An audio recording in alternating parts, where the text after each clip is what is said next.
Cancer, this is your week ahead astrology forecast by Astrology Motivation from Born Without Boundaries.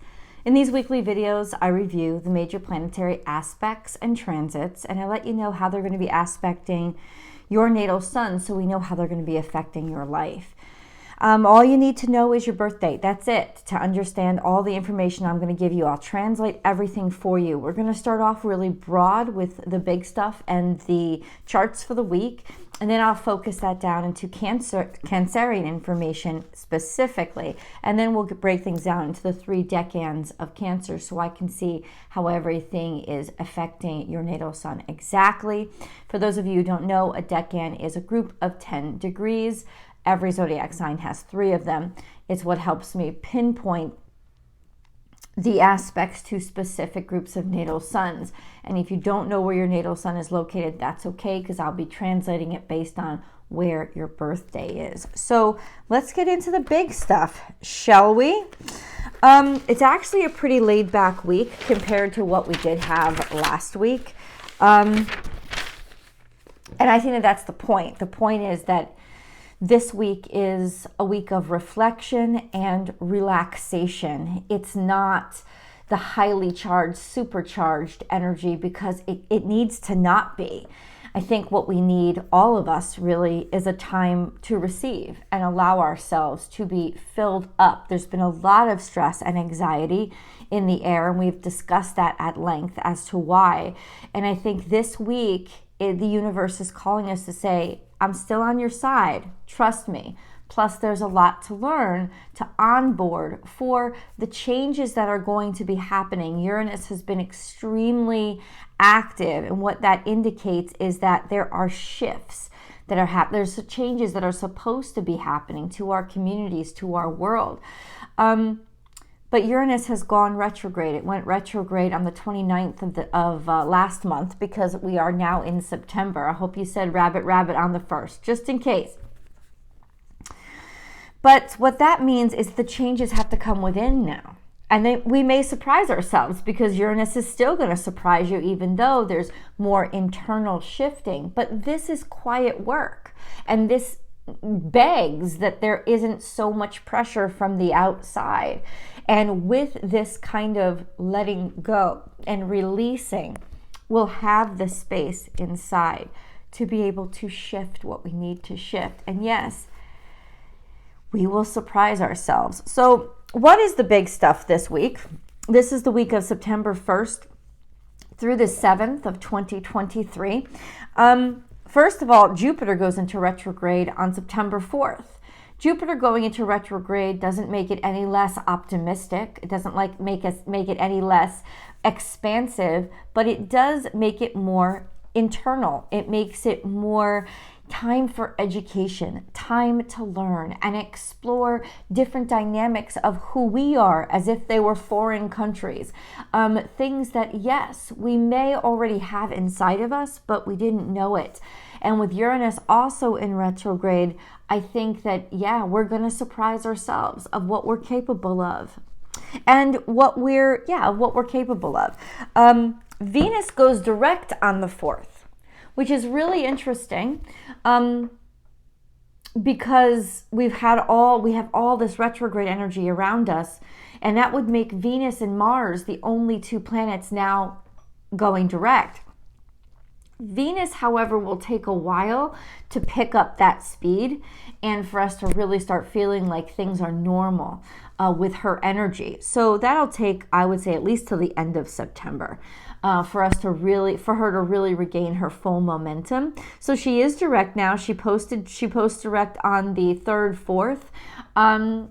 And she's at 12 degrees Leo while she does this. So she's still going to be moving through Leo for the rest of this month. And that will be very dynamic, because she's already passed over a lot in Leo once going direct. Then she went into retrograde, moved backwards, and now she'll be passing over them again. So This is really almost like waking up our hearts, almost like shaking somebody awake. Do you remember your purpose? And with all the other more internal energies retrograde now, I think that a lot of things that have been in slumber are going to start being able to reawaken. We have the Sun conjunct Mercury on Mercury is in retrograde, yes. So we have the Sun conjunct Mercury retrograde on the 3rd. They're both trine to Jupiter. This is a beautiful energy of self-realization, of aha moments when we can discover things that maybe we flew past or had forgotten inside of ourselves. It is brilliant energy. It is really your mind working with profound accuracy. The retrograde just means it's more going to be internalized or personal. So it'll have a softer impact, but not necessarily, it'll have a softer impact outwardly, but not necessarily on you. That's going to be real cool. We also have Venus still square to Jupiter all week long. Jupiter is going into retrograde. Venus will be out of retrograde, but there's that shift between the two energies, but they're still square to each other. So it's more, okay, well, it's indulgent energy, it's decadent energy, but it's also now a review of the ways in which we can indulge in other ways, in ways that maybe are more healthy for us, fit into our lives a little bit, or just more of a statement on what we need to put into balance so that we don't overdo things anymore. Then on September 4th, which I've been discussing with everybody because I think it's an important day simply because it's a really interesting configuration that happens. The moon is in Taurus. The moon shifts into Taurus on September 3rd, I believe. And that's nice. That's always nice, especially because we're Cancerians. It's really nice because the moon is our ruling dignitary and it's exalted in Taurus. I always feel a level of comfort and that everything is going to be okay. When the moon is in Taurus, it's really emotional stability. So for those of you who also have a moon in Taurus, I gotta say, you are very, very lucky and fortunate people, because that's just when the emotions are the most optimistic and stable. And on September 4th, because Jupiter and Uranus are both in Taurus, the moon shifts in between the two of them and will be conjunct Jupiter and Uranus, which are both now in retrograde. And you know the moon is very introspective energy anyway. It's quiet energy. It's reflective energy. So there is a lot of illumination that will come emotionally that day. Meanwhile, all of this is trine to Mercury retrograde conjunct the sun, which means we're going to have this beautiful energy of on that day of reckoning and realization, self-actualization and discovery, and actually maybe some good news that really surprises us because we're finally illuminated with it. So I really love that energy on that day. If I had to pick my favorite day this week, it would be September 4th. Let's go into Cancer specific information. So how do I do that? Well, I look at what's going on inside of Cancer, the zodiac sign, and that's easy for me because there's really nothing big happening there. She's pretty cleared out. Gemini's clear, Cancer's clear, Sagittarius is clear. Yeah, there are a few signs that really don't have much going on. But we do have the moon, which is our ruling dignitary. And I'm going to go through day by day, sort of really quickly, how the moon is going to be acting with other planets. So this week, the moon is going to shift from the end of Aries to the beginning of Gemini. On the 1st, the moon is going to be in direct opposition to Mars. I mention this because that means that could make us very pop-off-ish. So this video goes from the 1st to the 7th. So when you're seeing this, there could be excitability, there could be random and chaotic energy, and you could be quicker to anger, breathe, and ground yourself. That's really important when moon is in Aries. You could also be extra defensive and take things more personal than they are. That, for those kind of emotions, grounding yourself or neutralizing yourself in a salt bath or just a relaxing bath is going to really help you. Anything with water will help bring your emotions back into stability. And then on the 2nd, we have a conjunction with Chiron.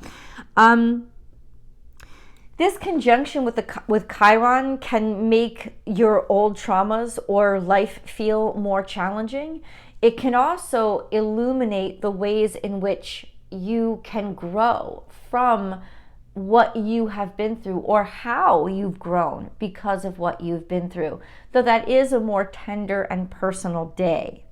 We also have the moon on the 3rd doing us a favor by shifting into Taurus, which really grounds and stabilizes the moon. And after the 1st and 2nd, we really do need that stability and that harmony that the moon being exalted in Taurus will bring to us. On the 4th, I've already discussed, the moon conjuncts both Jupiter and Uranus at the same time. Both are in retrograde at that point, which means this is very reflective, and there's a beautiful energy with that trine to Mercury conjunct the sun to be self-illumination and actualization. Just a beautiful day for peace. On the 5th, the moon trines Pluto, which can give us a pretty intense understanding of our psychic abilities. Watch your dreams around that day, as well as what you will feel as intuition. It's not emotion, it's intuition. Very different, because it's not about our feelings. It is about stuff that we can understand why we know. This will be very much triggered that day and will be very powerful. And then on the 6th, the moon squares the conjunction to the sun and Mercury, which can give us some frustrating energy with what we've discovered or learned about ourselves, or it could be the first time we come into any emotional turmoil because of that self-actualization, or it could just be frustrating. But it also trines the south node and sextiles to the north node, and it's also square to Neptune and quincunx to Pluto. So on the 7th, the last day of this week, the moon's interacting with a lot of other planets. So if it feels like a chaotic day, it feels like pretty hectic, and that you suddenly have all the responsibilities in the world on your shoulders, this is why. It will pass. Time alone, everything seems too much. I put time alone down, I think, because what I'm trying to let you guys know is that spending some time alone and allowing yourself to sort of like, what those days when the moon is aspecting a lot of things and it can get overwhelming, like work remotely. Give yourself that time to just be in your own space and heal all of those chaotic energies. Let's move on to the decans of Cancer. If you know that your natal sun is between 0 and 9 degrees Cancer, it's in the first decan of Cancer, and you are Cancer ones. This correlates to basically June Cancerians. This would be birthdays between the June 22nd and say July 1st. This is a pretty impulsive and chaotic week for you because the sun, your natal suns are going to be semi-square Jupiter, semi-square to Venus.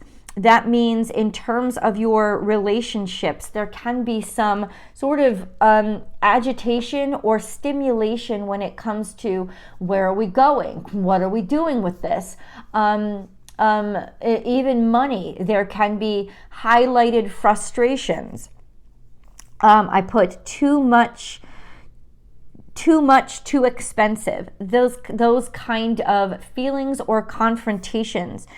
We also have a we also have a long-term trine to Saturn, but it is still best to slow yourself down when it comes to choices and decisions you're making, though this could be a day when you start to get frustrated about the kind of opportunities that are coming in. The trine to Saturn will help to stabilize you in general, making you make more responsible decisions, but there could be some more pressure on this week. the square to Mars is what really concerns me, especially since toward the end of the week, we were going to have more of an emotional week anyway. More of an emotional experience anyway. This square to Mars can make you impulsive all week long. So please watch that energy. There is more likelihood when Mars is square or opposite the sun for injury and to really break things and mess things up, especially your physical self. There's also more of a chance that we would be more impulsive and more reactionary. So please, though we're going to feel more vitality, we will use it more impulsively. So especially for you guys this week, this too shall pass, meditation, mantras, as well as grounding will really help. And take that vitality and use it to understand those conflicts that you're having, probably with finances this week, if not with growth and development. So understand that this is retrograde period. It's not a time for huge leaps forward. But this week, Mars square your sun is going to make you feel like you should be lurching forward, and you're going to want to push it more than normal. And with all those energies in retrograde, you could really hurt yourself more than normal. So just be very aware of that and try to mitigate the chaos. Let's go on to Cancer 2s. So if you know that your natal sun is between 10 and 19 degrees Cancer, it's in the second decan of Cancer, and you guys are Cancer 2s. This correlates to Cancerian birthdays between the 2nd and the 11th of July. I gotta say, when I read the charts, I was like, whoa, we're finally getting a really good week. And perhaps it's because so many things are in retrograde. Things have calmed down. There's not a lot of pressure from everybody else, or at least they're blaming it on the retrogrades and not on their more sensitive and compassionate friends. Let's put it this way. I said, wow, we deserve this. Let me go through it. Now, we have a long-term trine to Chiron, especially if your birthdays are around the 9th, 10th, 11th, and 12th. For you guys especially, that square to Chiron is really intense, and it's been exacerbating your feelings of failure or feelings of always having hardship. And I think all of us are in a loose square to Chiron, so in some ways we'll be feeling it, but I think we would experience it more last year if you're born earlier in the second decan. What I can say is a lot of times this can lead to self-sabotage because you feel that things are harder when they may not actually be, but you take it more personally. And with Cancerians, we start to overreact and adjust things that don't need to be adjusted, and that could actually ruin stuff for us. So when you are trying to Chiron, the best way to mitigate this is gratitude. Focus on what is going right. Every single day you're going to have to remind yourself, because that's tough energy.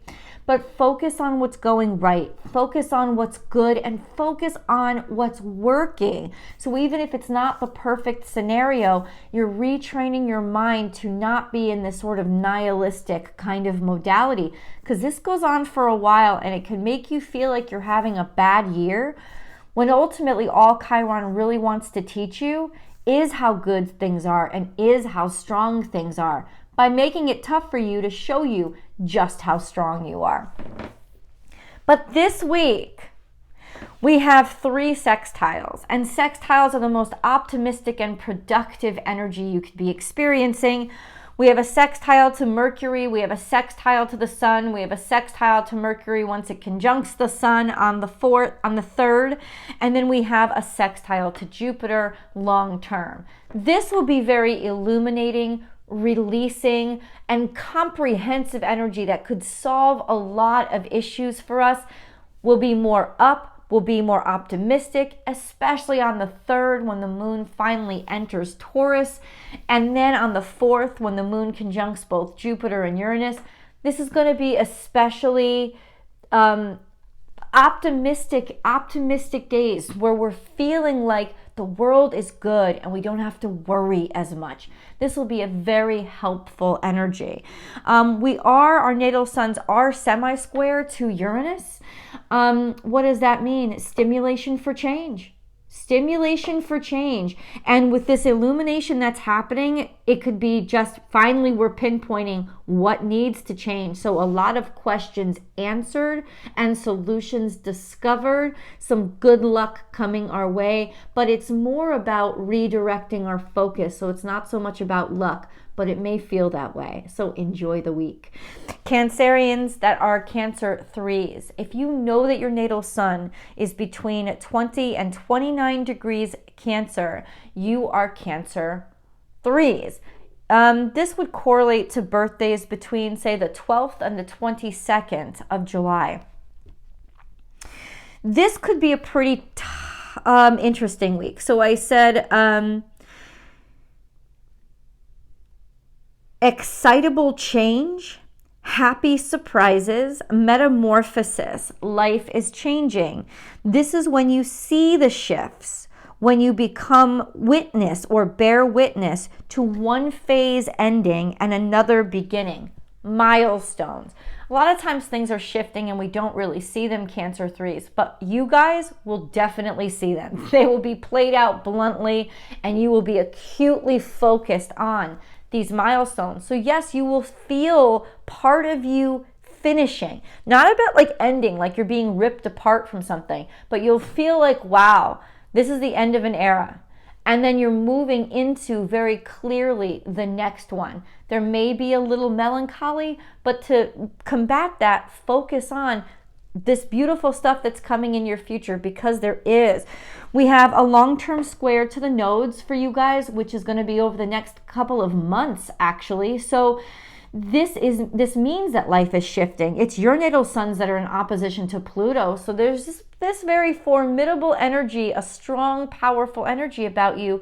And it is time to metamorphosize, especially with that square to nodes.